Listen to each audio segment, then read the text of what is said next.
শুরু করছি আজকের গল্প হেমেন্দ্র কুমার রায়ের লেখা কাচের কফিন।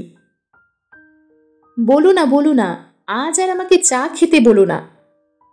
ঘরে ঢুকেই বলে উঠলেন সুন্দরবাবু। মানিক সবিস্ময়ে শুধোলে, এ কি কথা শুনি আজ মন্থরার মুখে?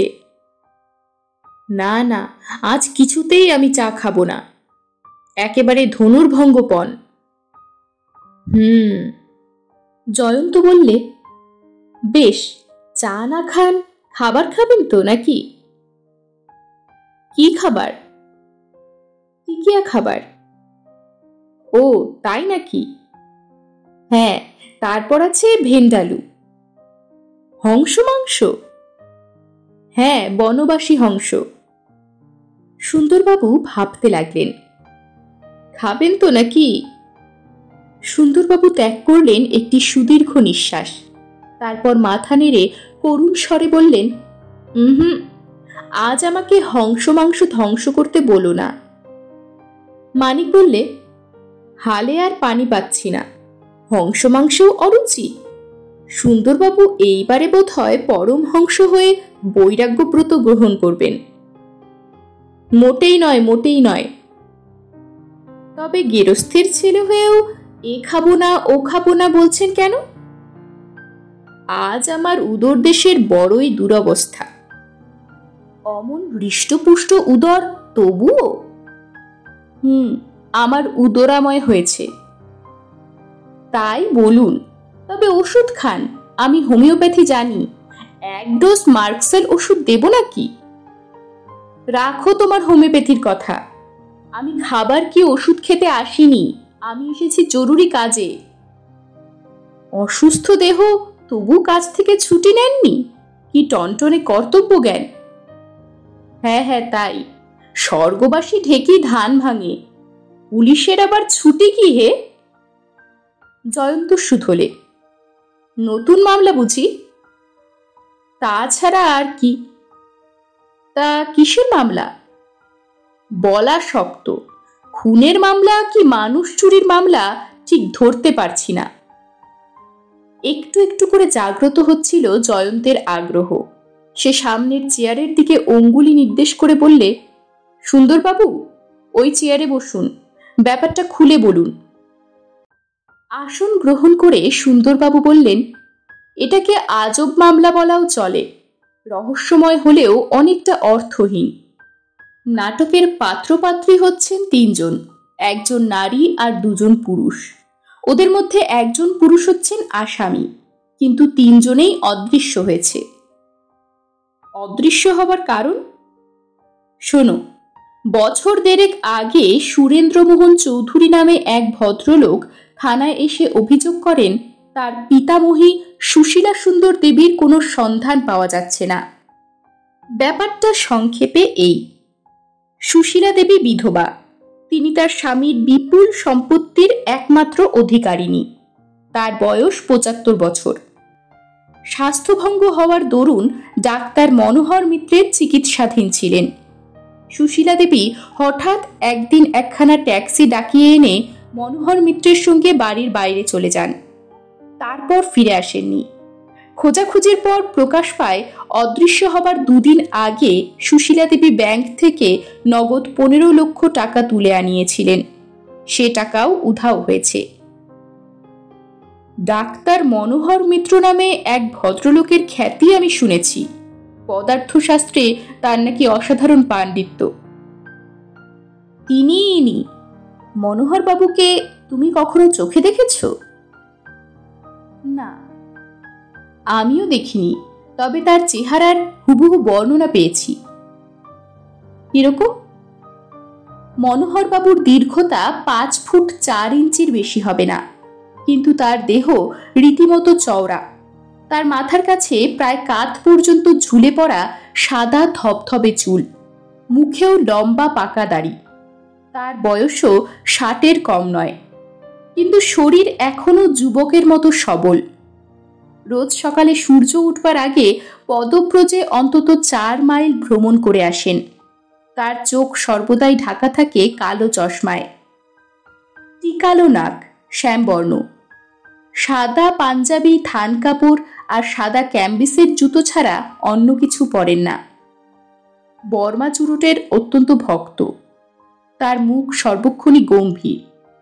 ডান কপালের উপরে একটা 1 ইঞ্চি লম্বা পুরনো কাটা দাগ আছে। হাতে থাকে একগাছা রূপা বাঁধানো মোটা মলাক্কা বেতের লাঠি। জয়ন্ত বললে, আরে মশাই, এ বর্ণনার কাছে যে আলোকচিত্রও হার মানে। এরপর বিপুল জনতার ভেতর থেকেও মনোহর বাবুকে আবিষ্কার করতে পারব। সুন্দরবাবু দুঃখিত কণ্ঠে বললেন, আমি কিন্তু 1.5 বৎসর চেষ্টা করেও তার টিকিও আবিষ্কার করতে পারলুম না। কেন? তিনি অদৃশ্য হয়েছেন। তার বাড়ি কোথায়? বালিগঞ্জে নিজের বাড়ি, সেখানে গিয়েছিলুম, কিন্তু বাড়ি একেবারে খালি। মনোহর বাবুর পরিবারবর্গ? মাথা নেই তার মাথা ব্যথা, তিনি বিবাহই করেননি। অন্য কোনো আত্মীয় স্বজন? কারুর পাত্তা পাইনি। পাড়ার লোকের মুখে শুনলাম মনোহরবাবু জনচারেক পুরাতন আর বিশ্বস্ত ভৃত্য নিয়ে ওই বাড়িতে বাস করতেন বটে, কিন্তু হঠাৎ একদিন সকলকে সঙ্গে নিয়ে কোথায় চলে গিয়েছেন। জয়ন্ত খানিকক্ষণ চুপ করে থেকে বললে, আপনি বললেন সুশীলা দেবী ট্যাক্সিতে চড়ে মনোহরবাবুর সঙ্গে বাইরে বেরিয়ে গিয়েছিলেন। তার কি নিজের মোটর নেই? আছে বই কি, 1খানা নয় 3খানা। তাহলে মেনে নিতে হয় সুশীলা দেবীর নিজেরও ইচ্ছা ছিল তিনি কোথায় যাচ্ছেন তা যাতে কেউ জানতে না পারে। হ্যাঁ, হয় তোমার অনুমান সত্য, নয় তিনি ট্যাক্সি ভাড়া করেছিলেন মনোহর বাবুর পরামর্শেই। আপনি ট্যাক্সিখানার সন্ধান নিয়েছেন? নিয়েছি বই কি, ট্যাক্সি চালককে খুঁজে বের করেছি।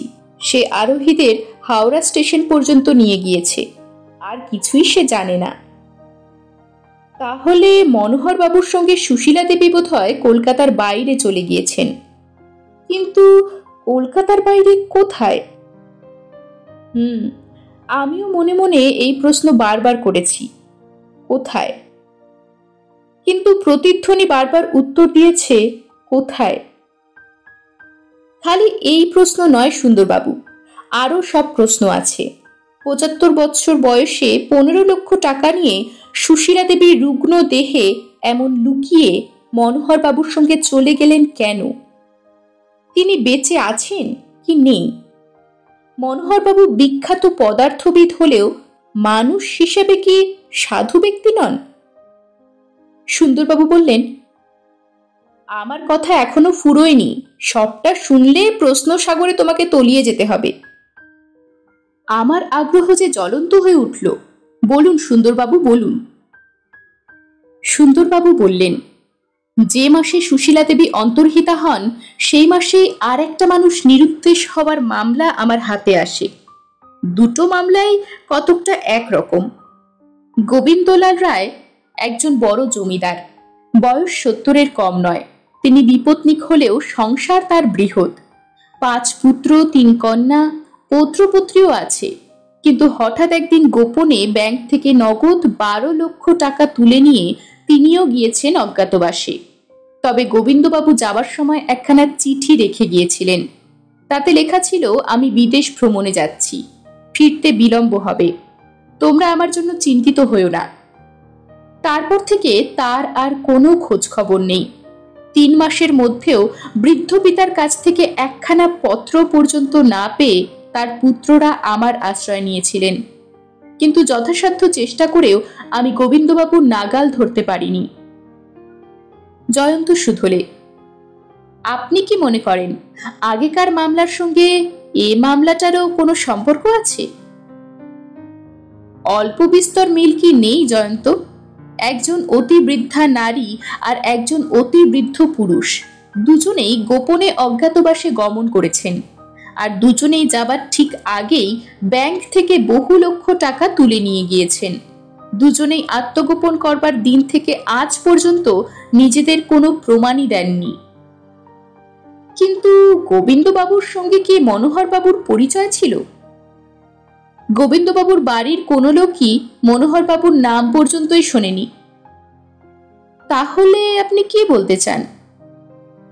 মাসখানেক আগে গোবিন্দবাবুর বড় ছেলে আমার হাতে একখানা পত্র দিয়ে বলে গিয়েছেন, একখানা বইয়ের ভেতর থেকে এই চিঠিখানা পেয়েছি। চিঠিখানা পড়বার পর বাবা নিশ্চয়ই ওই বইয়ের ভেতরে গুজে রেখেছিলেন। জয়ন্ত, এই নাও, চিঠিখানা পড়ে দেখো। জয়ন্ত খামের ভিতর থেকে পত্র বার করে নিয়ে পাঠ করলে। প্রিয় গোবিন্দবাবু, এতদিন পরে আমার প্রস্তাবে আপনি সম্মত হয়েছেন শুনে অত্যন্ত আনন্দ লাভ করলুম। বেশ, আগস্ট মাসের 4 তারিখে 5টার সময় আমার লোক হাওড়া স্টেশনে ফার্স্ট ক্লাস ওয়েটিং রুমে আপনার জন্য অপেক্ষা করবে। কিন্তু মনে রাখবেন, আপনাকে সঙ্গে করে আনতে হবে অন্তত নগদ 12 লক্ষ টাকা। যতদিন না আমাদের উদ্দেশ্য সিদ্ধ হয় ততদিন আমরা এখানেই বাস করব। আমার উপরে বিশ্বাস রাখুন, আপনার কোনো আশঙ্কা নেই। পত্রের কথা কারুর কাছে প্রকাশ করবেন না। ইতি শ্রী মনোহর মিত্র। সুন্দরবাবু বললেন, পড়লে? জয়ন্ত উত্তর দিলে, চিঠির কাগজে কোনো ঠিকানা নেই, কিন্তু খামের উপরে ডাকঘরের নাম রয়েছে, সুলতানপুর। সুলতানপুর হচ্ছে একটি ছোটখাটো শহর। সেখানে আমি গিয়েছিলুম, কিন্তু ডাক্তার মনোহর মিত্রের নাম পর্যন্ত কেউ সেখানে শোনেনি। সুলতানপুর ডাকঘর থেকে কোন কোন গ্রামের চিঠি বিলি হয় সে খোঁজ নিয়েছিলেন তো? তা আবার নিইনি।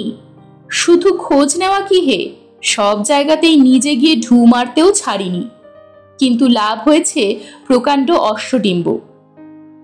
জয়ন্ত ভাবতে লাগলো নীরবে। সুন্দরবাবু বললেন, আমার কি সন্দেহ হচ্ছে জানো? মনোহর নাম ভারিয়ে কিছুদিন ও অঞ্চলের কোথাও বাস করেছিল। তারপর সুশীলা দেবী আর গোবিন্দবাবুকে হাতে পেয়ে হত্যা করে তাদের টাকাগুলো হাতিয়ে আবার সরে পড়েছে কোনো অজানা দেশে। জয়ন্ত সেন নিজের মনেই বললে, চিঠি পড়ে জানা গেল মনোহরবাবুর কোনো প্রস্তাবে গোবিন্দবাবু প্রথমে রাজি হননি, কিন্তু পরে রাজি হয়েছিলেন। খুব সম্ভব সেই প্রস্তাবটাই কার্যে পরিণত করার জন্য তিনি চেয়েছিলেন 12 লক্ষ টাকা।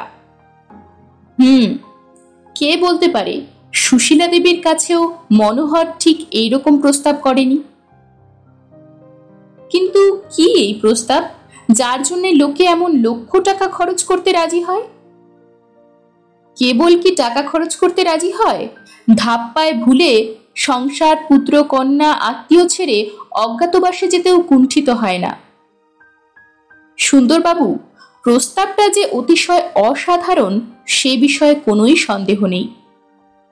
সুন্দরবাবু বললেন, জয়ন্ত, মনোহরের প্রস্তাব নিয়ে বেশি মস্তিষ্ক চালনা করে কোনোই লাভ নেই। লাভ আছে বই কি। প্রস্তাবটা কি জানতে পারলে আমাদের আর অন্ধকারে হাতড়ে মরতে হয় না। কিন্তু যখন তার জানবার উপায় নেই তখন আমাদের অন্ধকারে ঢিল ছুটতে হবে বই কি। অন্ধকারে বহু ঢিল তো ছুঁড়েছেন, একটা ঢিলও লক্ষ্যে গিয়ে লাগলো কি? তুমি আমাকে আর কি করতে বলো? আপনি তো সর্বাগ্রে মনোহরবাবুকে আবিষ্কার করতে চান। নিশ্চয়ই। তাহলে আমার সঙ্গে আর একবার সুলতানপুর চলুন। সেটা হবে ডাহা পণ্ডশ্রম, কারণ সে অঞ্চলের কোনো পাথরই আমি ওল্টাতে বাকি রাখিনি। না, একখানা পাথর ওল্টাতে আপনি ভুলে গিয়েছেন। কোনখানা শুনি? যথাসময়ে তা প্রকাশ পাবে। সুন্দরবাবু একটু নিঃশ্বাস ত্যাগ করে বললেন, বেশ, তাই সই। মানিক, সব শুনলে? এখানে তোমাকে একটা কাজ করতে হবে। বেশ তো, ফরমাশ করো। তোমার ছবি আঁকার হাত খুব পাকা, কিন্তু তুমি ছাড়া এ কথা কেউ বলে না। এখন আমায় কি করতে হবে তাই বলো। মনোহরবাবুর আকৃতি প্রকৃতির বিশেষত্বগুলি আগে তুমি সুন্দরবাবুর কাছ থেকে ভালো করে আর একবার শুনে নাও। তারপর এমন একটি মনুষ্য মূর্তি আঁকো যার মধ্যে থাকবে ওই বিশেষত্বগুলি। সুন্দরবাবু কৌতূহলী হয়ে বললেন, ওরকম ছবি এঁকে কি লাভ হবে? ওই ছবির সাহায্যে হয়তো আসামিকে শনাক্ত করা যাবে। জয়ন্ত কি যে বকে তার ঠিক নেই। মনোহরকে আমিও দেখিনি, মানিকও দেখেনি। আমি খেয়েছি পরের মুখে ঝাল, সাত সকালে আমল খাস্তা। মানিক শিব গড়তে বানর গড়ে বসবে, ছবি দেখে মনোহরকে চেনাই যাবে না। ফলেনো পরিচয়তে সুন্দরবাবু, ফলেনো পরিচয়তে, অর্থাৎ ফলের দ্বারা চেনা যায় বৃক্ষকে। আসল তাৎপর্য হচ্ছে আকৃতির দ্বারা মানুষকে না চিনলেও তার ব্যবহারের দ্বারা তাকে চেনা যায় অনায়াসেই। বহু অভিজ্ঞতার ফলেই এরকম এক একটি প্রবাদ বাক্য রচিত হয়, বুঝলেন মশাই? তবু সুন্দরবাবুর মন মানল না। তিনি বললেন, তুমি কেবল নিজের মন গড়া কথাই বলছো, একটা প্রমাণও তো দিতে পারলে না। জয়ন্ত হাসতে হাসতে বলল, একটা কেন, অনেক প্রমাণই দিতে পারি। তাই নাকি? এ দেশের কোনো গোয়েন্দা যে এমন বর্ণনা শুনে প্রতিকৃতি একে অপরাধী গ্রেপ্তার করেছে, আমি তো কখনো তা শুনিনি। এ দেশের কথা শিখে তুলে রাখুন সুন্দরবাবু, এ দেশের কথা নিয়ে মাথা ঘামাবেন না। কিন্তু পাশ্চাত্য দেশের গোয়েন্দারা অনেকবারই এমনই বর্ণনা শুনে আঁকা প্রতিকৃতির সাহায্যেই আসল অপরাধীকে বন্দী করতে পেরেছে। সুন্দরবাবু বিস্ফারিত চোখে বললেন, বটে বটে, আমি তো জানতুম না। মানিক বললে, সুন্দরবাবু, আপনি অনেক কিছুই আগে জানতেন না, এখনো জানেন না, আবার না জানালে ভবিষ্যতেও জানতে পারতেন না। তবু জানতে গেলেও এত বেশি তর্ক করেন কেন বলুন দেখি? সুন্দরবাবু দীপ্ত নেত্রে কেবল বললেন, জয়ন্ত বললে, জানাজানি নিয়ে হানাহানি ছেড়ে দাও মানিক, এখন বর্ণনা শুনে মনোহরের চিত্র আঁকবার চেষ্টা করো। কালই আমরা সুলতানপুরে যাত্রা করব। সুলতানপুর ছোট শহর হলেও 3টি রেলপথের সংযোগস্থলে অবস্থিত বলে এখানে লোকজনের সংখ্যা বড় অল্প নয়। শহরের ভিতর দাঁড়িয়ে দেখা যায় সুলতানপুরের বাইরের চারিদিকে প্রকৃতি যেন নিজে ভান্ডার উজাড় করে ছড়িয়ে দিয়েছে অজস্র সৌন্দর্যের ঐশ্বর্য। মানিক বললে, জয়ন্ত, এমনই সব জায়গাতেই জন্মলাভ করে কবির কল্পনা। জয়ন্ত বললে, কিন্তু আমরা কবি নই। সুন্দরবাবু বললে, আমরা ঠিক তার উল্টো। আমরা এখানে কাল্পনিক মিথ্যার সঙ্গে মিতালি করতে আসিনি, আমরা এসেছি বাস্তব সত্যের সঙ্গে যুদ্ধ করতে। ফাঁক পেলে মানিক ছাড়ে না, বললে, সত্যের সঙ্গে যুদ্ধ করতে? সে কি সুন্দরবাবু, সত্য কি আপনার শত্রু? সুন্দরবাবুর বদন মণ্ডলে ঘনিয়ে উঠেছিল অন্ধকার, কিন্তু জয়ন্ত তাড়াতাড়ি তার পক্ষ অবলম্বন করে বললে, না মানিক, সুন্দরবাবু বোধ করে বলতে চান উনি এসেছেন সত্যের শত্রুর সঙ্গে যুদ্ধ করতে। সুন্দরবাবুর মুখ তৎক্ষণাৎ প্রসন্ন হয়ে উঠল। তিনি বললেন, জয়ন্ত ঠিক ধরেছে, আমি তো ওই কথাই বলতে চাই। পোস্ট অফিস যাবে নাকি? পরে বিবেচনা করব। কলকাতার বিখ্যাত চৌধুরী ব্যাংকের একটা শাখা এখানে আছে না? হ্যাঁ, সেটি এখানকার প্রধান ব্যাংক। একবার সেই ব্যাংকে যেতে চাই। কেন বলো দেখি? সেখানে গেলেই বুঝতে পারবেন। চৌধুরী ব্যাংক। দোতলায় উঠে দেখা গেল একটি বিলাতি পোশাক পরা যুবক দাঁড়িয়ে দাঁড়িয়ে প্রবল বাতাসে দেশলাই জেলে সিগারেট ধরাবার চেষ্টা করছে, কিন্তু পারছে না। তাকে দেখেই মানিক বিস্মিত স্বরে বলে উঠল, এ কি করুণা! আরে মানিক নাকি এখানে? যে এই ব্যাংকের ম্যানেজারকে একটু দরকার। আমি এখানকার ম্যানেজার। সে কি হে, কবে থেকে? বছর 3। তুমি তো আমাদের পাড়া আর মারাও না, জানবে কেমন করে? এদের সঙ্গে পরিচয় করিয়ে দাও। ইনি হচ্ছেন সুন্দরবাবু, ডাক সাইটে পুলিশ কর্মচারী। ইনি হচ্ছেন আমার বন্ধু জয়ন্ত। আমার মুখে এর কথা নিশ্চয়ই তুমি অনেকবার শুনেছ। আর জয়ন্ত, এটি হচ্ছে আমার বাল্যবন্ধু করুণা ভট্টাচার্য। আমার মামার বাড়ির পাশেই এদের বাড়ি। করুণা বললে, আপনাদের মতো মহাবিখ্যাতরা এই ধ্যারে গোবিন্দপুরে কেন? আচ্ছা, সে কথা পরে হবে, আগে আমার ঘরে এসে বসুন। পাশেই ম্যানেজারের ঘর। সকলে আসন গ্রহণ করলে নিজের টেবিলের সামনে গিয়ে বসে করুণা বললে, এইবার আপনাদের জন্য কি করতে পারি আদেশ করুন। জয়ন্ত সহাস্যে বললে, আদেশ ফাদেশ কিছুই নয়, প্রথমেই একটা বিনীত নিবেদন আছে। বলতে পারেন সুলতানপুর ডাকঘরের এলাকার মধ্যে সবচেয়ে ধনী বাঙালি এমন কে আছেন যিনি আপনাদের মক্কেল? করুণা বললে, বিচিত্র প্রশ্ন। সুলতানপুর ডাকঘরের এলাকায় কিছু কিছু বাঙালি আছেন বটে, কিন্তু তাদের মধ্যে একজন ছাড়া আর সকলেই সম্পূর্ণ গৃহস্থ ও মধ্যবিত্ত শ্রেণীর লোক। সেই একজন কি খুব ধনী? আগে হ্যাঁ, তাকে ধনকুবের বলাও চলে হয়তো। তা তিনি কি আপনাদের মক্কেল? আমাদের একজন প্রধান মক্কেল। তিনি কোথায় থাকেন? এখান থেকে 3 মাইল দূরে আছে বেগমপুরা নামে একটি জায়গা। সেখান থেকেও মাইল 2 তফাতে দস্তুর মতো গহন বনের ভেতরে তার বাংলোর ধরনে তৈরি মস্ত বাড়ি। অত বড় ধনী এমন নির্জন জায়গায় থাকেন কেন? শুনতে পাই তিনি ভারী খেয়ালি লোক। তার নাম কি ডাক্তার মনোহর মিত্র? আগে না, তার নাম সিদ্ধেশ্বর সেন। জয়ন্ত চুপ করে রইল গম্ভীর মুখে। সুন্দরবাবু মুরুব্বিয়ানা চালে ঘাড় নাড়তে নাড়তে গাল ভরা হাসি হেসে বললেন, তুমি আমায় টেক্কা মারবে বলে এখানে এসেছো, কিন্তু দেখছো তো ভায়া, আমি কোনো পাথর উল্টাতেই বাকি রাখিনি। জয়ন্ত নিরুত্তর মুখে পকেট থেকে মানিকের আঁকা সেই ছবিখানা বার করে ধীরে ধীরে বললেন, করুণাবাবু, এই ছবির মানুষটিকে কোনোদিন কি আপনি সচক্ষে দর্শন করেছেন? করুণা ছবির ওপর ঝুঁকে পড়ল এবং তারপরেই বিনা দ্বিধায় বলে উঠল, এই ছবির সঙ্গে সিদ্ধেশ্বর বাবুর মুখ ঠিক ঠিক মিলছে না বটে, তবে এখানে যে সিদ্ধেশ্বর বাবুর প্রতিকৃতি সে বিষয়ে একটুও সন্দেহ নেই। জয়ন্ত অপাঙ্গে সুন্দরবাবুর দিকে তাকিয়ে দেখলে এবং সঙ্গে সঙ্গে ঘাড় হেট করে ফেললেন সুন্দরবাবু। করুণাবাবু, আপনাদের এই সিদ্ধেশ্বর বাবুর কথা আরো কিছু বলতে পারেন? জিজ্ঞাসা করলেন জয়ন্ত।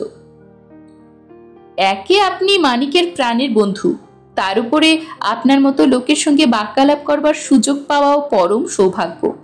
আপনি কি জানতে চান বলুন। সিদ্ধেশ্বর বাবু কবে, কত দফায় আপনাদের ব্যাংকে কত টাকা জমা রেখেছেন?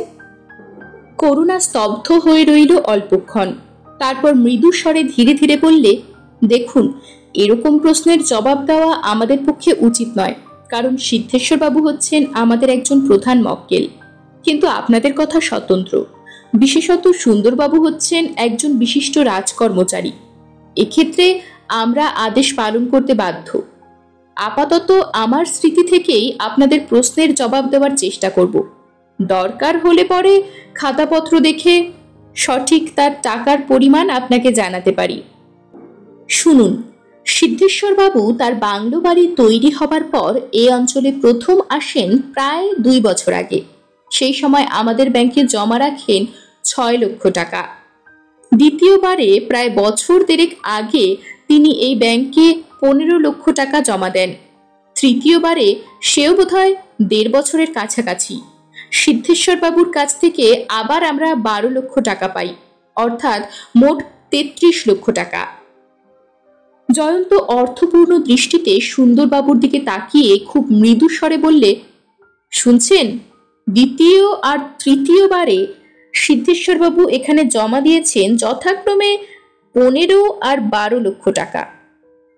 সুশীলা দেবী আর গোবিন্দবাবু কি যথাক্রমে 15 আর 12 লক্ষ টাকা নিয়েই নিরুদ্দেশ হয়নি?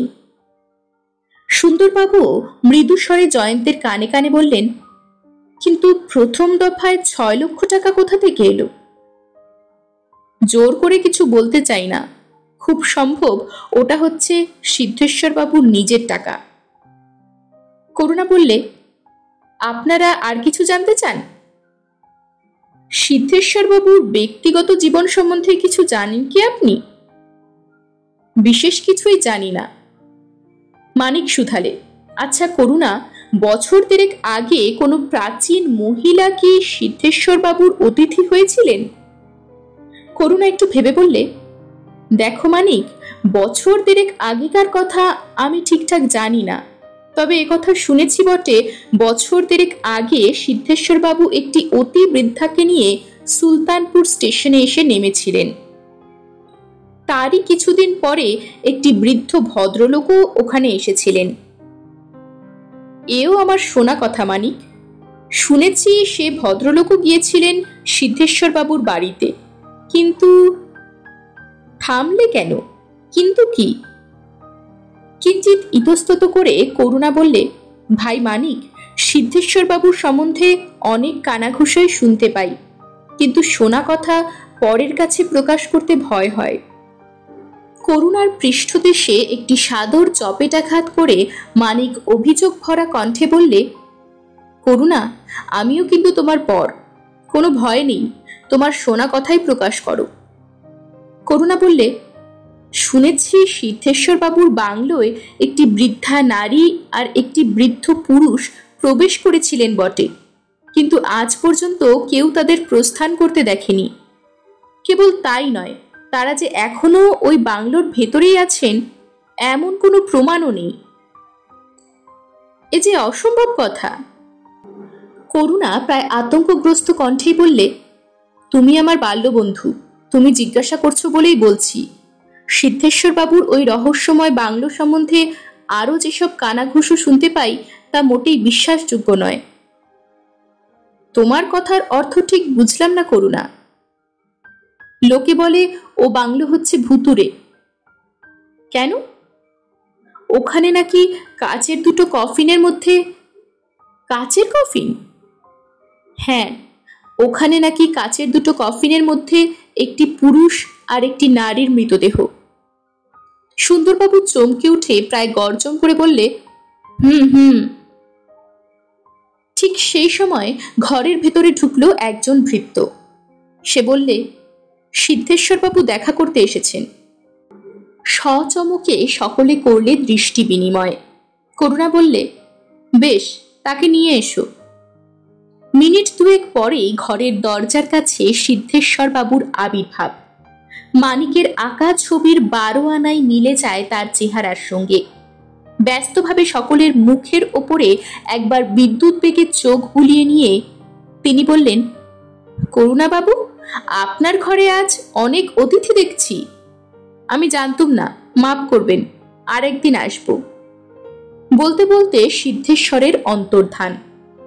সুন্দরবাবু তার দোদুল্যমান ভুঁড়িকে রীতিমতো কাহিল করে তরাক করে এক দীর্ঘ লম্ফ মেরে সচিৎকারে বললেন, পাকড়াও পাকড়াও, মনোহর মিত্তির লম্বা দিচ্ছেন, ওকে গ্রেপ্তার করো, ওকে গুলি করে মারো। জয়ন্ত হাত বাড়িয়ে সুন্দরবাবুর কাঁধ চেপে ধরে কঠোর কণ্ঠে বললে, শান্ত হন সুন্দরবাবু, শান্ত হন, লম্ফঝম্ফ আর চিৎকার করে ভাড়ামি করবেন না। আসুন দেখা যাক মনোহরবাবু এর পরে কি করেন। তারপর ব্যাংকের বারান্দায় গিয়ে দেখা গেল রাস্তায় মনোহরবাবু তার মোটর বাইক চালিয়ে দিয়েছেন সবেগে। সুন্দরবাবু বললেন, এখন আমরা কি করব? নিচে নেমে গিয়ে মোটরে চড়ে মনোহরের পশ্চাৎধাবন করতে পারি বটে, কিন্তু ততক্ষণে আসামি আমাদের নাগালের বাইরে অদৃশ্য হয়ে যাবে। করুণার দিকে ফিরে জয়ন্ত বলল, আপনি তো মনোহরবাবুর বাংলোয় যাবার রাস্তা জানেন। জানি। তাহলে কাল বিলম্ব না করে আমাদের সঙ্গে আসুন। মনোহরবাবু তো বাংলোখানা তার কফিন দুটো কাঁধে করে সঙ্গে নিয়ে যেতে পারবেন না। আগে দেখা যাক তার বিরুদ্ধে কি কি প্রমাণ আছে, তারপর তাকে পুনরাবিষ্কার করতে আমার বেশিক্ষণ লাগবে না। সকলে পুলিশ জিপের উপরে চড়ে বসল এবং সঙ্গে সঙ্গে চলল কয়েকজন সামরিক পুলিশ। খানিকক্ষণ পরেই পেছনে পড়ে রইল সুলতানপুর এবং সামনে এগিয়ে এলো ভূস্বর্গের বর্ণোজ্জ্বল দৃশ্য। কিছুক্ষণের মধ্যেই বেগমপুরাও পেছনে গিয়ে পড়ল। সামনে এবার দুরারোহ পর্বতমালার তলায় মাথা তুলে দাঁড়ানো দুর্গম অরণ্য এবং তারই বক্ষভেদ করে অগ্রসর হয়েছে সর্পিল গতিতে একটি নাতি বৃহৎ পথ। সেই জনহীন পথে নীরবতা তন্দ্রাভঙ্গ করে ছুটে চলল জিপ। মানিক বললে, এমন জায়গাতেও মানুষ থাকে? সুন্দরবাবু বললেন, মনোহর মানুষ নয়, সে অমানুষ, নিজের যোগ্য জায়গায় বেছে নিয়েছে। কিন্তু আমার খালি খালি এই কথাই মনে হচ্ছে, জয়ন্ত কেমন করে সন্দেহ করলে যে সুলতানপুর চৌধুরী ব্যাংকের সঙ্গে মনোহরের কোনো সম্পর্ক থাকতে পারে? জয়ন্ত হাসি মুখে বললে, আন্দাজ সুন্দরবাবু, আন্দাজ। আমার বিশেষ অটুট কোনো যুক্তি নেই, আন্দাজেই ছুঁড়েছি অন্ধকারে ঢিল। আন্দাজটা কি শুনতে পারি না? গোড়া থেকেই আমার দৃঢ় ধারণা ছিল মনোহরবাবু বাসা বেঁধেছেন সুলতানপুর ডাকঘরের এলাকার মধ্যেই। এতে ধরে নিলুম যথাক্রমে 15 লক্ষ আর 12 লক্ষ টাকা নিয়ে সুশীলা আর গোবিন্দবাবু তারই কাছে গিয়ে হয়েছেন নিরুদ্দেশ। 27 লক্ষ টাকা হস্তগত করে নিশ্চয়ই তিনি নির্বোধের মতো বাড়ির ভেতরে রেখে দেবেন না। বাড়িতে চোর ডাকাতের ভয়, ওদিকে ব্যাংকে রাখলে টাকা সুদে বাড়ে। তারপর ও টাকার কথা না হয় ছেড়েই দিলুম। মনোহরবাবুর চিঠির একটা জায়গা স্মরণ করুন। গোবিন্দবাবুকে তিনি লিখেছিলেন, যতদিন না আমাদের উদ্দেশ্য সিদ্ধ হয় ততদিন আমরা এখানেই বাস করব। কিন্তু মানুষের খাওয়া পড়ার জন্য দরকার হয় টাকার। টাকা আগাছার মতন আপনা আপনি মাটি ফুঁড়ে গজিয়ে ওঠে না। নিজের ভরণ পোষণের জন্য মনোহরবাবু নিশ্চয়ই কিছু টাকা ব্যাংকে গচ্ছিত রাখবেন। সুতরাং কোনো না কোনো দিক দিয়ে তার সঙ্গে যে ব্যাংকের সম্পর্ক আছে, এটা আমি আগে থাকতেই আন্দাজ করতে পেরেছিলুম। অবশ্য আন্দাজ মাত্র। সুন্দরবাবু তারিফ করে বললে, বারে আন্দাজ, বলিহারি। করুণা বললে, ওই সিদ্ধেশ্বর অর্থাৎ মনোহরবাবুর বাংলো দেখা যাচ্ছে। সুন্দরবাবু বললেন, মনোহরহীন মনোহরের বাংলোর ভেতরে আছে হয়তো এয়ারটাইট কাচের কফিনের মধ্যে দুটো বুড়ো বুড়ির কতদিনের বাসি শুকনো মরা। বাবা, এ কিরকম বাংলো? চারিদিকে ঘন জঙ্গল আর ঝোপঝাড়, তার উপর মাথার উপরে ঝাঁপ খাবে বলে হুমড়ি খেয়ে আছে প্রকাণ্ড কালো পাহাড়। এ যেন হানা বাড়ি, গা ছমছম করে ওঠে। মনোহরটা বোধ হয় এখানে বসে সব সাধনা করত। সে মন্ত্র পড়ে দিলে মরা দুটো জ্যান্ত হয়ে উঠত। এত কাঠখড় পুড়িয়ে তান্ত্রিক খুনিটাকে ধরতে পারলুম না। আমার এই আফসোস রাখবার ঠাঁই নেই। কপাল। গাড়ি ফণিমনসার বেড়া দিয়ে ঘেরা একখানা সুদীর্ঘ একতলা বাড়ির সামনেকার খোলা জমির ওপরে গিয়ে দাঁড়ালো। সারি সারি ঘর, সামনে টানা চওড়া দালান। জঙ্গলের ভেতর থেকে ভেসে আসছে ঘুঘুর কান্নার সুর। তাছাড়া আর কোথাও জনপ্রাণীর সাড়া নেই। এ যে এক অপরিসীম বিজনতার রাজ্য। স্তব্ধতার মধ্যে প্রাণ হারিয়ে ওঠে সত্যি সত্যি। স্বভাবত উচ্চকণ্ঠ সুন্দরবাবুও সেখানে চেঁচিয়ে কথা কইতে পারলেন না। সেখানে চিৎকার করাও কি যেন নিয়ম বিরুদ্ধ। চুপি চুপি বললেন, মনোহরের লোকজনরাও কি আমাদের গাড়ির সাড়া পেয়ে চম্পট দিয়েছে? অসম্ভব নয়, দেখা যাক। এই বলে জয়ন্ত অগ্রসর হয়ে দালানে গিয়ে উঠল। তার পেছন পেছনে চলল আর সকলে। নিজের পায়ের শব্দে তারা নিজেরাই উঠতে লাগলো চমকে। দালানের ওপর দাঁড়িয়ে একবার এদিকে একবার ওদিকে তাকিয়ে দেখল জয়ন্ত। তারপর সামনের একটা ঘরের দিকে সোজা এগিয়ে গেল এবং সঙ্গে সঙ্গে সুগম্ভীর কণ্ঠ শোনা গেল, ওদিকে নয়, ওদিকে নয়, এদিকে আসুন, আপনার বাঁ দিকের শেষ ঘর। সচকিত প্রাণের নকলে ফিরে দাঁড়ালো বিদ্যুতের মতো। সুন্দরবাবু এতক্ষণ দেখতে পাননি। বাঁ দিকের শেষ ঘরের পর্দা দেওয়া দরজার দুই পাশে দাঁড় করানো রয়েছে দুটি সর্বাঙ্গ সম্পূর্ণ নরকঙ্কাল। আতকে উঠে অস্ফুট কণ্ঠে তিনি বললেন, আর নয়, এই বেলা সরে পড়ি এসো, মরার হার এখানে কথা কয়। সেই কণ্ঠস্বরে শোনা গেল, ভয় নেই, ও দুটো হচ্ছে রক্ত মাংসহীন কঙ্কাল মাত্র, নির্ভয়ে ঘরের ভেতরে আসুন। আকস্মিক কণ্ঠস্বর শুনে জয়ন্ত কেবল বিস্মিত হয়েছিল। ঘরের ভেতর থেকে কে বললে, পর্দা ঠেলে প্রবেশ করুন। দুই হাতে দুই দিকে পর্দা সরিয়ে জয়ন্ত ঘরের ভেতরে গিয়ে দাঁড়ালো। সামনেই একখানা ইজি চেয়ারের উপর অর্ধশয়ান অবস্থায় স্বয়ং ডাক্তার মনোহর মিত্র। এই দৃশ্য একেবারেই অপ্রত্যাশিত। হতভম্ব হয়ে গেল জয়ন্ত পর্যন্ত।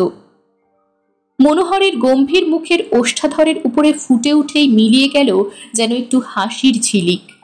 তিনি বললেন, আমি পালাইনি দেখে অবাক হচ্ছেন? অবাক না হলেও চলবে।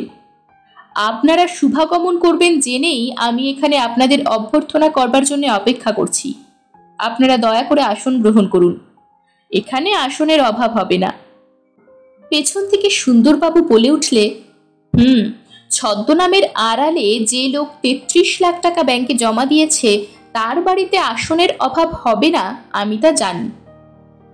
মনোহরের একটুও ভাবান্তর হলো না। খুব সহজ স্থির কণ্ঠে তিনি বললেন, নানা কারণে সময়ে আত্মগোপন করবার দরকার হয় অনেকেরই, এমনকি আপনাদেরও।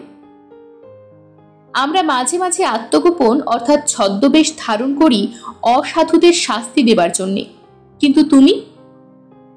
কালো চশমার আড়ালে মনোহরের দুই চক্ষু ক্রোধে দীপ্ত হয়ে উঠল কিনা বোঝা গেল না, কিন্তু তার গম্ভীর কণ্ঠস্বর হয়ে উঠল অত্যন্ত কঠিন। ধীরে ধীরে তিনি বললেন, আমি মহাশয়ের চেয়ে বয়সেও বড়, বিদ্যা বুদ্ধি মান সম্ভ্রমেও বোধহয় ছোট নই। আমাকে তুমি বলে সম্বোধন করে ভদ্রতার অপমান না করলেই বাধিত হব। আপনারা অসাধুদের দণ্ড দেবার জন্য ছদ্মবেশ গ্রহণ করেন, তাহলে জানবেন আমিও ছদ্মনাম গ্রহণ করতে বাধ্য হয়েছি মনুষ্য জাতির মঙ্গলের জন্য। সুন্দরবাবু টিটকিরি দিয়ে বলে উঠলেন, ও হো হো হো, মনুষ্য জাতির মঙ্গলের জন্য ধরায় অবতীর্ণ হয়েছেন 20 শতাব্দীর অভিনব যীশু খ্রিস্ট। তাই তিনি সুশীলা দেবী আর গোবিন্দবাবুকে হত্যা করে কাচের কফিনে পুড়ে রেখে দিয়েছেন। তাই তিনি ওই দুই হতভাগ্যের কাছ থেকে 27 লক্ষ টাকা অপহরণ করে ধরা পড়বার ভয়ে ছদ্মনামের আশ্রয়ে ব্যাংকে জমা দিয়েছেন। এরপর কি করা উচিত বলুন দেখি? আপনাকে সাধুবাদ দেব না হাত করা আনবার হুকুম দেব? এতটুকু বিচলিত না হয়ে স্থির কণ্ঠে মনোহর বললেন, লোকে আমাকে অপবাদ দেয় আমি নাকি হাসতে জানি না, কিন্তু আপনার কথা শুনে আজ আমার প্রাণপণ অট্টহাস্য করবার ইচ্ছে হচ্ছে। আমি সুশীলা দেবী আর গোবিন্দবাবুকে হত্যা করেছি? কোনো প্রত্যক্ষদর্শী আপনার কানে এই অপূর্ব খবরটি দিয়ে গিয়েছে? দেখুন, ধাপ্পা দিয়ে আপনি আমাকে গুলোবার চেষ্টা করবেন না। বলতে পারেন সুশীলা দেবী আর গোবিন্দবাবু আজ কোথায়? তারা এই বাড়িতেই আছেন।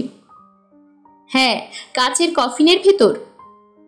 বারবার কাচের কফিন বলে চিৎকার করবেন না, আমার বাড়িতে কফিন বলে কোনো জিনিসই নেই। বটে বটে, এখানে কাচের কফিন আছে কি না আছে সেটা খানা তল্লাশ করলেই জানতে পারা যাবে। এতক্ষণ পরে মনোহর হঠাৎ সিধে হয়ে উঠে বসে বললেন, কাচের কফিনের কথা ছেড়ে দিন, আপনি আগে জীবন্ত অবস্থায় কাকে দেখতে চান, সুশীলা দেবীকে না গোবিন্দবাবুকে? সুন্দরবাবু প্রথমটা থতমত খেয়ে গেলেন, তারপরে বাঁধো বাঁধো গলায় বললেন, কোথায় সুশীলা দেবী? আগে তাকেই দেখতে চাই। উত্তম।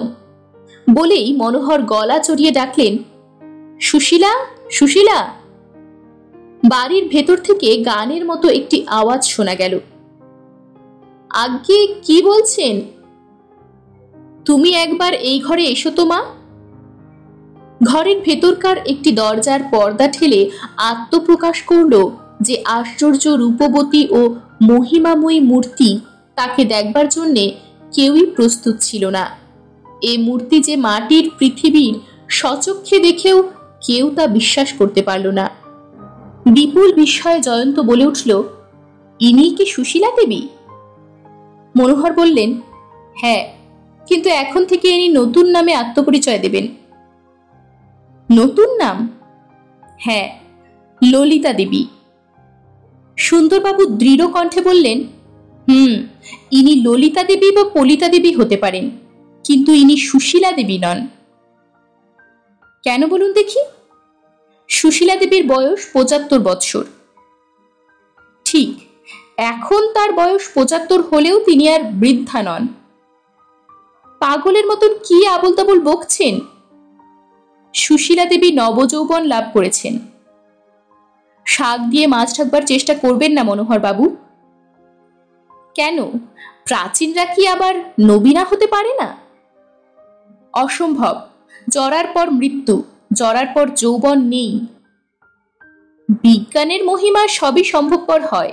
আমি ভবিষ্যৎবাণী করছি, বিজ্ঞান একদিন মানুষকে অমর করবে। আপনার ওই নির্বোধের স্বর্গে আমাদের টেনে নিয়ে যাবার চেষ্টা করবেন না। হয় কাজের কথা বলুন, নয় নয় নয় থানায় চলুন। বেশ, তবে কাজের কথাই শুনুন। মনোহর ধীরে ধীরে উঠে দাঁড়িয়ে ডাকলেন, মা সুশীলা। বাবা। সে কি মানুষের কণ্ঠস্বর না বীণার ঝংকার? তুমি এখন বাড়ির ভেতরে যাও, এই ভদ্রলোকদের জন্য একটু চাটা পাঠিয়ে দাও। সুন্দরবাবু ব্যস্তভাবে সভয়ে বলে উঠলেন, না না, এখানে আমরা চাটা খেতে আসিনি। ভয় নেই, আপনাদের চায়ে কেউ বিষ মিশিয়ে দেবে না। বিষ থাক আর না থাক, এখানে চা আর টা কিছুই খাওয়া চলতে পারে না। আপনাদের সকলেরই কি একমত? জয়ন্ত বললে, আমার অন্য মত। আমি চাটা সব খাবো। কি বলো মানিক? আমিও তোমার দলে। করুণাবাবু কি বলেন? পরমা সুন্দরী সুশীলা, ওকে কি ললিতা দেবী বলে ডাকবো মনোহর বাবু? ওকেই জিজ্ঞাসা করুন।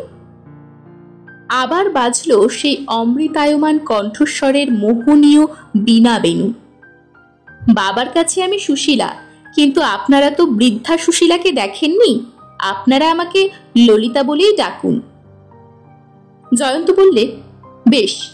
করুণাবাবু, এই পরমা সুন্দরী ললিতা দেবী যদি তার সুন্দর হাত দিয়ে সুন্দর চা তৈরি করে দেন, তাহলে সুন্দরবাবুর মতো আপনি তা পান করবেন না?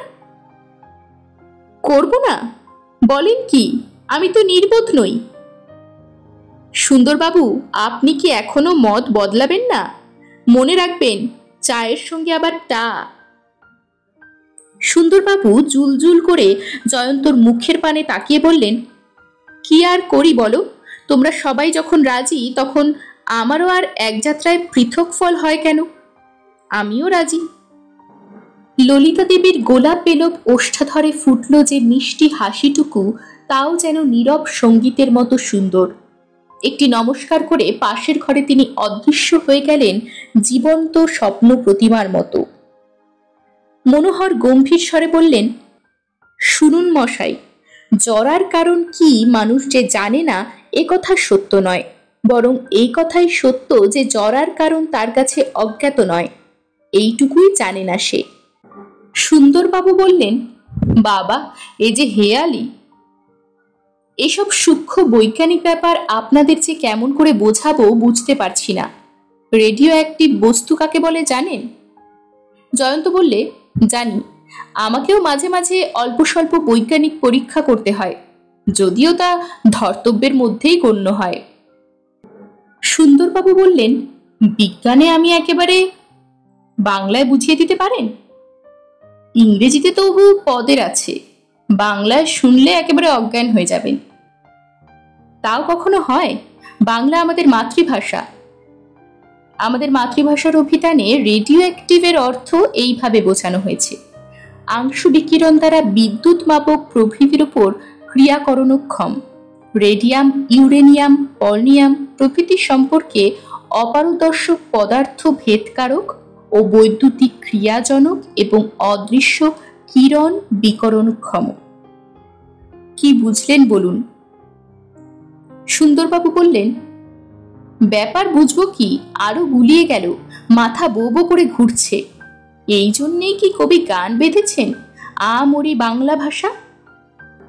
বাংলা ভাষার দোষ নেই সুন্দরবাবু, তবে বাংলা ভাষায় এখনো ভালো করে বিজ্ঞানকে পরিপাক করবার চেষ্টা হয়নি, কারণ দেশ এতদিন স্বাধীন ছিল না।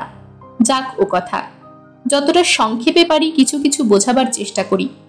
অনেক পরীক্ষার পর আমি এই সিদ্ধান্তে উপস্থিত হয়েছি যে সারা জীবন ধরে আমাদের দেহের ভিতরে যে রেডিও অ্যাক্টিভ বস্তু জমে ওঠে, অর্থাৎ যাকে বলে ক্রমিক রেডিয়াম, জরার কারণ হচ্ছে তাই। সূর্যের দ্বারা পৃথিবীর উপরে প্রতিদিনই রেডিয়াম নিক্ষিপ্ত হচ্ছে। আমরা তা খাচ্ছি, আমরা তা পান করছি, নিঃশ্বাস দিয়ে বাতাস থেকে তা আকর্ষণ করছি।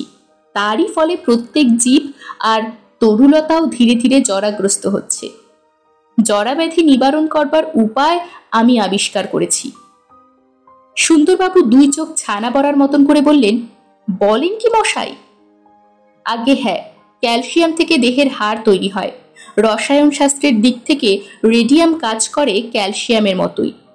গঠন কার্যে যেখানে ক্যালসিয়ামের পরমাণু দরকার হয়, সেখানে রেডিয়াম পরমাণু ব্যবহার করলে দেহের রক্তস্রোত তা না জেনেই গ্রহণ করে।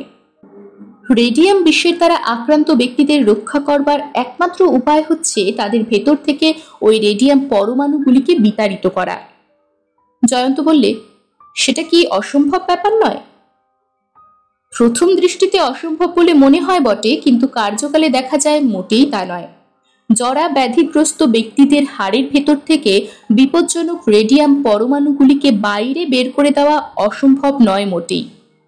প্রথমে রোগীকে এমন ভিনিগার ও অ্যাসিড জাতীয় পথ্য দিতে হবে, যাতে করে তাদের দেহের হাড়গুলো ক্যালসিয়াম থেকে মুক্ত হয়। 1 সপ্তাহ পর রোগীকে আমি আবার 1 সপ্তাহ ধরে স্বাভাবিক পথ্য দিই বটে, কিন্তু সেই সঙ্গে এদিকেও তীক্ষ্ণ দৃষ্টি রাখি যে খাদ্যের ভেতরে যে খাঁটি ক্যালসিয়াম থাকে তার মধ্যে কিছুমাত্র রেডিও অ্যাক্টিভিটি বর্তমান নেই। প্রথমে যে ভিনিগার ও অন্যান্য অ্যাসিডের পথ্য দেওয়া হয়, দেহের ক্ষতি সাধন করবার ক্ষমতা তাদের অপেক্ষাকৃত কম। ওই পথ্যের পরমাণু গ্রহণ শক্তি আছে, তাই ওই পথ্যের আকর্ষণে আসল ক্যালসিয়ামের সঙ্গে দেহের ভেতরে উড়ে এসে জুড়ে বসা রেডিয়ামও ক্রমে ক্রমে বাইরে বেরিয়ে যায়। স্বাভাবিক পথ্যের পর দিই আবার অ্যাসিড জাতীয় পথ্য, তারপর আবার স্বাভাবিক পথ্য। এইভাবে চিকিৎসা চলে মাসের পর মাস। জয়ন্ত চমৎকৃত হয়ে বললে, এই চিকিৎসার ফলেই জরাগ্রস্ত রোগী ফিরে পায় তার নবযৌবন। প্রায় তাই বললেও চলে, তবে উপসর্গ যে দেখা যায় না তা বলা চলে না। যেমন ওই কাচের কফিন ব্যাপারটা। সুন্দরবাবু কাচের কফিনের উল্লেখ করেছিলেন, কিন্তু সেটা যে কি পদার্থ আপনারা কেউ তা জানেন না। দেখতে চান তো আমার সঙ্গে আসুন। মনোহরের সঙ্গে সকলে এসে উপস্থিত হলো এক প্রকাণ্ড হল ঘরে। তার অধিকাংশ জুড়ে বিরাজ করছে নানা রকম যন্ত্রপাতি। যারা কোনো কলেজের বৈজ্ঞানিক পরীক্ষাগার দেখেছেন, তাদের কাছে ওসব যন্ত্রের কয়েকটি পরিচিত বলে মনে হবে। কোথাও একাধিক বানসানের অত্যন্ত তপ্ত উত্তাপ সঞ্চালক প্রদীপ বিশেষ, ওপরে টকবক করে ফুটছে স্টিল বা অপযন্ত্রগুলো। কোথাও সারি সারি কিল থেকে ঝুলছে কন্ডেন্সার বা সংহতি যন্ত্র, যা সাধারণ বৈজ্ঞানিক পরীক্ষাগারে দেখা যায় না। সুন্দরবাবু আবার হুম শব্দটি উচ্চারণ করে বললেন, মনোহরবাবু, এতক্ষণ কানে যা শুনলুম তার এক বর্ণও বুঝতে পারলুম না। এখন চোখে দেখছি, তাও ভালো করে বুঝতে পারছি না। আপনি বোধহয় আবার লেকচার শুরু করবেন, কিন্তু তার আগে আমার গোটা কয়েক সহজ প্রশ্নের জবাব দেবেন। আজ্ঞা করুন। আপনি এইসব বৈজ্ঞানিক পরীক্ষা তো কলকাতায় বসেই করতে পারতেন, মিথ্যে এত লুকোচুরি কেন? কলকাতার কৌতূহলী জনতা যদি ঘুণাক্ষরেও আমার পরীক্ষার ব্যাপার টের পেত, তাহলে আমার বাড়িটা পরিণত হতো সরকারি বাগানে, আর সেখানে উকিঝুঁকি মারতে আসতো রাম, শ্যাম, যদু, মধু সকলেই। তারপরেও আমি কি আর নির্বিঘ্নে পরীক্ষা চালাবার অবসর পেতুম? সে কথা ঠিক, কিন্তু সুশীলা দেবী আর গোবিন্দবাবু কাউকে কিছু না জানিয়ে আপনার সঙ্গে অমন চোরের মতন পালিয়ে এসেছেন কেন? তারও প্রথম কারণ হচ্ছে মন্ত্রগুপ্তি, দ্বিতীয় কারণ গুরুতর। গুরুতর মানে? সুশীলা দেবী আর গোবিন্দবাবু নতুন দেহ লাভ করার পর ইহজীবনে আর নিজের নিজের বাড়িতে ফিরবেন না বোধ হয়। সে কি মশাই? হ্যাঁ, সেই জন্যই সুশীলা আজ ললিতা নাম ধারণ করেছেন। কিন্তু কেন? নতুন দেহ অতি প্রাচীনা সুশীলাকে কেউ কি চিনতে পারত? তা পারতই না। সুশীলার কথা কেউ বিশ্বাস করত? তা তো করতই না ঠিকই। তাকে নিয়ে আরো নানা রকম গন্ডগোল, এমনকি মামলা মোকদ্দমা হবারও সম্ভাবনা ছিল নাকি? তা তো ছিলই। আরো কত দিক দিয়ে সুশীলার জীবন হয়ে উঠত ভয়াবহ।